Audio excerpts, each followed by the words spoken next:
I think sometimes in our spiritual life, maybe as we're meditating or even thinking about our relationship with God, we can be, and I say the word lightly here, tempted of maybe not doing enough or maybe not knowing what to do.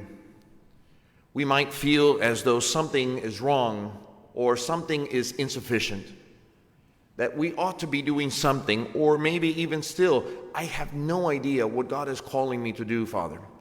I don't know what it is that He is asking of me. The gospel today is precisely Jesus spelling out what we are called to do. It's what He did. And if you read in between the lines what is really at play here, Jesus looked at the human being first, and there saw the needs of the person first. Unless we are able to see the human being first, we're failed. We fail to be able to understand where it is that we are being called to.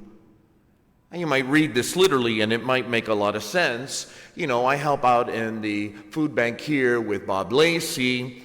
I've seen people working, and so I bring either a cup of water or a Miller Lite, not really sure which of the two, but I am definitely quenching their thirst, Father. I know that there are some strangers that come visiting, and we welcome them. Sometimes we even take communion to them.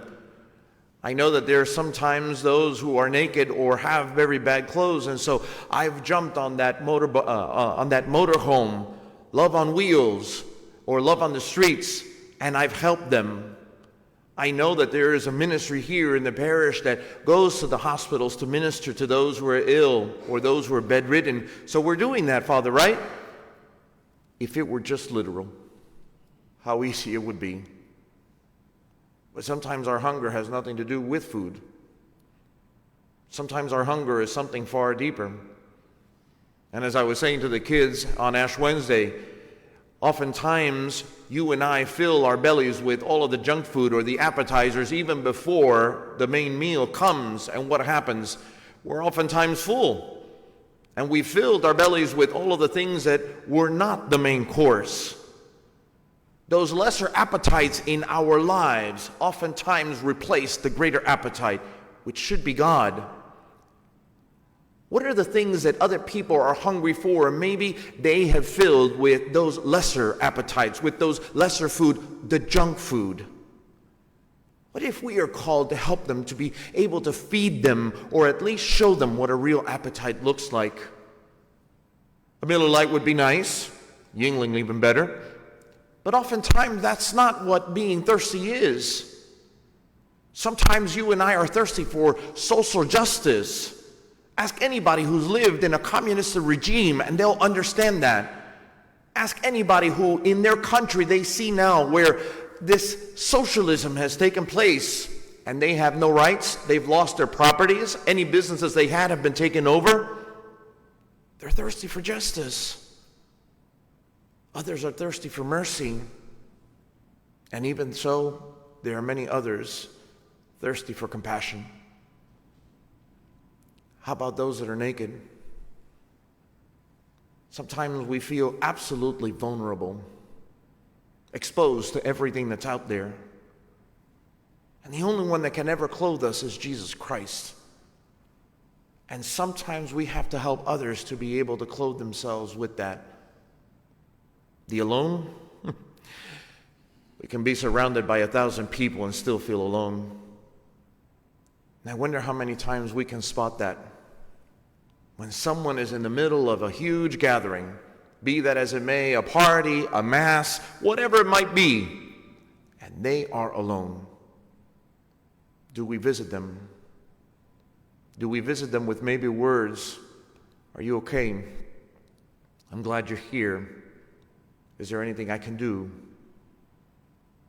There are others that are imprisoned by the very things that they have allowed themselves to be imprisoned with. Those who have allowed substances to imprison them. Those who have allowed images to imprison them. Those who have allowed work ethics in their mind anyway and become workaholics, and they've been imprisoned. And oftentimes we call it imprisonment because we have jailed ourselves in. And when we jail ourselves in, we cannot get out, and very few can get in, including God. How do we help those? How do we minister to them? And then when all that seems very romantic to all of you, I remind you of Mother Teresa's interview as she asked the man to put his hand out on the table, and she said, "You did it for me." For ultimately, every time we do each and every one of those things, it is for Jesus Christ. May this gospel this morning and our lives as Christians always point to this. What was the difference between the goats and the sheep? The sheep did, the goats didn't. It's so easy not to do. It's so easy to play it off. It's much harder to do, because doing means I have to put my hands in it. I have to get dirty. And in that getting dirty, we are reminded, just in the very same way as Ash Wednesday, Jesus got dirty with us as well, soiled, and is not ashamed to do so. When we look upon that cross, when we think about this time of Lent for each and every one of us, may we be reminded this entire time of Lent is a reconnecting with the Master, a reconnecting with the Teacher, a reconnecting with the Son of God, who invites us to follow in his footsteps. If the answer to that question, or the answer to that invitation, I should say, is yes, I do want to follow, then we must look at him very detailed and see that for Jesus, no opportunity was ever missed when it came to ministering to the needs of the human being. Sometimes corporal, other times emotional and spiritual, but always a human being. Amen.